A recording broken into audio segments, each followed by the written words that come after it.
नमस्कार मित्रों, मैं Gulshan Kumar BCC Barbigha YouTube channel पर आपका स्वागत करता हूं, अभिनंदन करता हूं। आज हम भारतीय स्वाधीनता संघर्ष के बारे में पढ़ेंगे। पिछला वीडियो में मैंने आपको बताया था दोस्तों कि भारतीय स्वाधीनता संघर्ष को हम 3 भाग में पढ़ सकते हैं। पहला, गवर्नर जनरल, यानी कौन सा गवर्नर जनरल अपने अवधि में कौन कौन सा कार्य किया है या उसके समय क्या घटनाएं हुई है या कौन सा युद्ध हुआ है। दूसरा, हमने बताया था आपको कि महत्वपूर्ण घटना व्यक्ति या स्थान से संबंधित। और तीसरा बताया था ईस्वी, कि जैसे बंगाल विभाजन 1905 में हुआ, तो ईस्वी से भी आप इसको पढ़ सकते हैं। बंगाल विभाजन एक तरह का घटना है, आप इसमें भी पढ़ सकते हैं कि बंगाल विभाजन 1905 में हुआ, कर्जन के समय में। और गवर्नर जनरल लॉर्ड कर्जन था 1899 से 1905 में। तो आप कर्जन के शासन के दौरान हुए घटनाओं में भी आप बंगाल का विभाजन पढ़ सकते हैं। तो तीनों स्तर से हम पढ़ सकते हैं। अब हम यहाँ पर भारतीय स्वाधीनता संघर्ष को महत्वपूर्ण घटनाएं, व्यक्ति और स्थान से जोड़कर पढ़ने का प्रयास करेंगे। यह वीडियो पूर्णतः याद करने के दृष्टिकोण से बनाया जा रहा है। इसमें हम 20% ही कंसेप्ट को समझाएंगे, बाकी 80% आपको यहाँ फैक्ट्स मिलेगा। जब इसका एक विशेष वीडियो बनेगा जिसमें 80% कंसेप्ट और 20% फैक्ट्स रहेगा, तो उसमें आप ज़्यादा जानकारियाँ प्राप्त कर सकते हैं। तो इसे आपको याद करना ही होगा, इसको आप इग्नोर नहीं कर सकते हैं। इसको हम बांटे हैं 37 भाग में, 37 पॉइंट में। पॉइंट बस ऐसे ही है आपको याद करने के दृष्टिकोण से। दादा भाई नौरोजी, स्वदेशी आंदोलन, बाल गंगाधर तिलक। आज हम सबसे पहले शुरू करेंगे दादा भाई नौरोजी को। दादा भाई नौरोजी को भारत का पितामह कहा जाता है, ग्रांड ओल्ड मैन, वयोवृद्ध पुरुष। तो प्रश्न में आता है डायरेक्ट कि ग्रांड ओल्ड मैन किसे कहा जाता है, तो दादा भाई नौरोजी को। भारत का पितामह किसे कहा जाता है, तो दादा भाई नौरोजी को। वयोवृद्ध पुरुष किसे कहा जाता है, तो दादा भाई नौरोजी को। भारतीय सुधार समिति की स्थापना दादा भाई नौरोजी ने 1887 इंग्लैंड में किए थे। कहाँ किए थे? भारतीय सुधार समिति की स्थापना दादा भाई नौरोजी ने 1887 में इंग्लैंड में। आप पीछे से इसको दोहरा भी सकते हैं, जितना दोहराइएगा उतना याद होगा। धन निष्कासन का सिद्धांत दादा भाई नौरोजी ने दिए थे और इसमें दत्त और वाचा भी शामिल थे। इन्होंने अपना किताब poverty and un British rule in India को लिखा, जिसमें धन निष्कासन का सिद्धांत का चर्चा की है। इसके बारे में भी हम एक और वीडियो में पढ़ाए हैं कि धन निष्कासन होता कैसे है। ब्रिटिश का जब हम आर्थिक नीति पढ़ते हैं, स्थायी बंदोबस्त, रैयतवारी, महालवारी, तो उसमें हम दादा भाई नौरोजी का धन निष्कासन का सिद्धांत पर भी चर्चा किए हैं। फिलहाल आपको यह याद रखना है कि धन निष्कासन का सिद्धांत दादा भाई नौरोजी ने अपने poverty and un British rule in India किताब में वर्णन किया है। ब्रिटिश हाउस ऑफ कॉमन्स का चुनाव लड़ने वाले प्रथम भारतीय थे कौन, तो दादा भाई नौरोजी। फिन्सबरी से वह जीते थे, लिबरल पार्टी के उम्मीदवार थे 1892 में, यानी लंदन जाके लड़े। सोचिए कितना महान थे। पहली बार, यदि स्वराज शब्द से आप परिचित होंगे, तो पहली बार स्वराज की मांग प्रस्तुत किया गया था 1906 के कलकत्ता अधिवेशन में, जिसके अध्यक्ष हमारे नौरोजी जी थे। 1906। तो प्रश्न आता है कि पहली बार स्वराज की मांग किस अधिवेशन में की गई, तो कलकत्ता अधिवेशन में। उस समय उसके अध्यक्ष कौन थे, तो नौरोजी थे। कब की गई, तो 1906 में।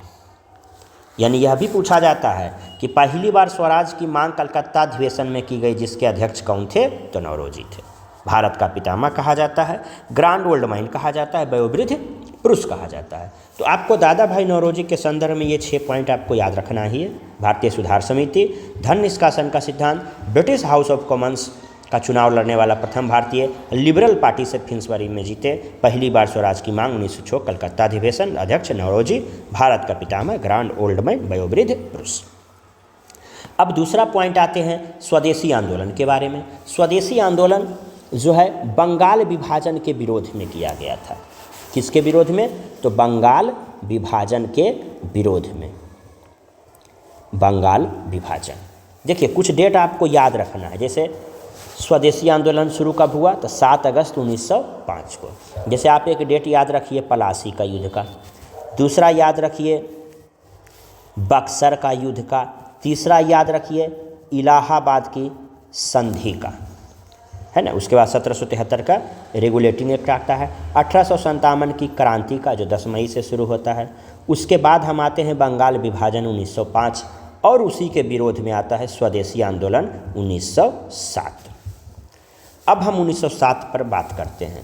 बंगाल विभाजन तो यूँ तो अंग्रेज़ों ने कहा कि हम प्रशासनिक कारण से, प्रशासनिक दृष्टिकोण से लगा रहे हैं, चूँकि बंगाल बहुत बड़ा है। उस समय सोच लीजिए बंगाल में बिहार, झारखंड, उड़ीसा सब आ जाता था।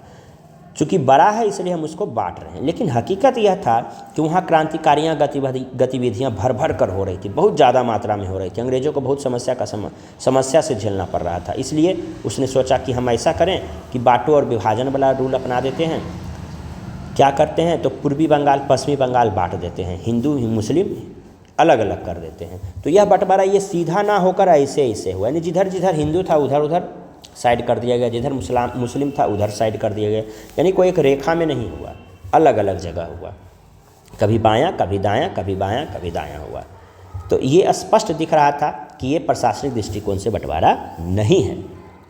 अब जब हिंदू और मुस्लिम को बांट दिया गया, एक दिया गया पूर्वी बंगाल और एक पश्चिमी बंगाल। पूर्वी बंगाल जो अभी है आपका बांग्लादेश है, जिसका कि ढाका था मुख्यालय।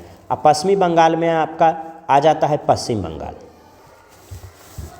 तो पूर्वी बंगाल में मुस्लिम थे और पश्चिमी बंगाल में हिंदू थे, इस तरह से बांटा गया। तो दोनों को तोड़ा गया, लेकिन जनता बेवकूफ़ नहीं थी। पूर्वी बंगाल और पश्चिमी बंगाल के जो हिंदू मुस्लिम थे उन्होंने दिखाया कि हम एक हैं, विभाजन नहीं चाहिए का नारा दिया। बंगाल एक है और राखी, एक दूसरे को राखी बांधे, हिंदू मुस्लिम को और मुस्लिम हिंदू को। सिर्फ राखी ही नहीं बांधे, बल्कि जिस दिन प्रभावी हुआ उस दिन शोक दिवस मनाया गया, किसी के घर में भी खाना नहीं बना। तो प्रश्न आता है बंगाल विभाजन के दौरान, बंगाल विभाजन के उपलक्ष्य में वहाँ की जनताओं ने कौन सा दिवस मनाया? तो खुशी का दिवस नहीं बल्कि शोक का दिवस मनाया। और उसके विरोध में, यानी 20 जुलाई 1905 के निर्णय बंगाल विभाजन के विरोध में कलकत्ता के टाउन हॉल 7 अगस्त 1905 को स्वदेशी आंदोलन की घोषणा हुई। तो प्रश्न आएगा कि स्वदेशी आंदोलन की घोषणा किस विभाजन के बाद आई? तो बंगाल विभाजन के बाद। या बंगाल विभाजन के बाद कौन सा आंदोलन हुआ? तो स्वदेशी आंदोलन हुआ।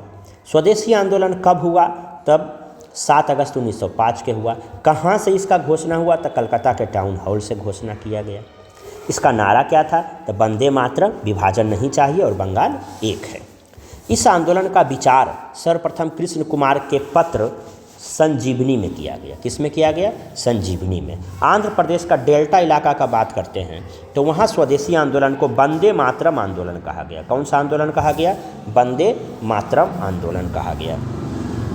आप जो पढ़े थे 1907 में कांग्रेस का जो विभाजन हो गया था, नरम दल और गरम दल, रास बिहारी बोस की अध्यक्षता में जो अधिवेशन चल रहा था, वह क्यों हुआ था?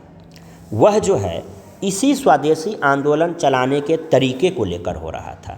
नरम दल वाला चाहते थे कि यह आंदोलन सिर्फ और सिर्फ बंगाल तक सीमित रहे, अब बल्कि गरम दल वाला क्या चाहते थे कि यह पूरे भारत में फैले।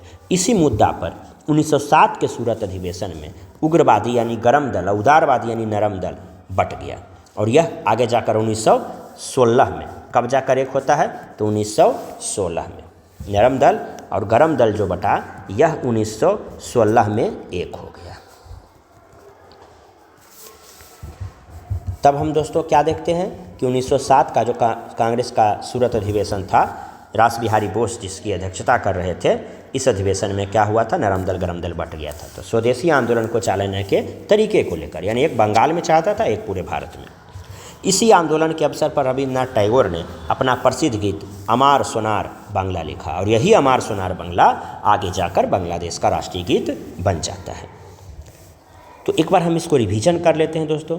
तो स्वदेशी आंदोलन 1905 में होता है बंगाल विभाजन के निर्णय के विरुद्ध में। 7 अगस्त 1905 को कलकत्ता के टाउन हॉल में नारा दिया गया वंदे मातरम, विभाजन नहीं चाहिए, बंगाल एक है। इसका विचार सर्वप्रथम कृष्ण कुमार के पत्र संजीवनी में प्रस्तुत किया गया। आंध्र प्रदेश के डेल्टाई इलाकों में इसे वंदे मातरम आंदोलन के नाम से जाना जाता है और इसी आंदोलन को चलाने के तरीके को लेकर कि बंगाल में सिर्फ चलाएं या भारत में, नरम दल और गरम दल में मतभेद हो गया। उस समय अध्यक्ष रास बिहारी बोस थे और यह एक कब हुआ? तो 1916 में। और 1916 में एक हो गया। और इसी आंदोलन के अवसर पर रविन्द्रनाथ टैगोर ने अपना प्रसिद्ध गीत अमार सोनार बांग्ला लिखे, जो आगे जाकर बांग्लादेश का राष्ट्रीय गीत बन गया। अब हम बाल गंगाधर तिलक के बारे में देखते हैं। लाल बाल पाल, जब नरम दल और गरम दल का बात करते हैं तो गरम दल में लाल बाल पाल आते थे, लाला लाजपत राय, बाल गंगाधर तिलक, बिपिन चंद्र पाल। इन तीन में, इन लाल बाल पाल में लाल और बाल फेमस हुए, बहुत ज़्यादा काम किए, इसलिए इन दोनों के बारे में हमको पढ़ना है। लाल मतलब लाला लाजपत राय। आप जानते हैं कि साइमन कमीशन 1928 में आया था, जिसके विरोध में लाला लाजपत राय सड़क पर उतर जाते हैं विरोध प्रदर्शन करने के लिए, जहां पुलिस के द्वारा लाठीचार्ज होती है और उसी लाठीचार्ज में बाल गंगाधर तिलक की लाला लाजपत राय की मृत्यु हो जाती है। अब हम बात करते हैं बाल गंगाधर तिलक का। ये पहले कांग्रेसी नेता थे। किस चीज़ में पहले? तो जेल जाने में, कई बार जेल की यात्रा की है। 1897 में राजद्रोह का आरोप लगा तो 18 महीना का कारावास हुआ। 1908 में जब लगा तो 6 बरस का हो गया। सोच लीजिए, 1908 से 1914 जेल में रहे, बर्मा के मॉडले जेल में। डायरेक्ट प्रश्न आता है कि 1908 के राजद्रोह के आरोप में बाल गंगाधर तिलक को 6 वर्ष की सज़ा कहाँ मिली?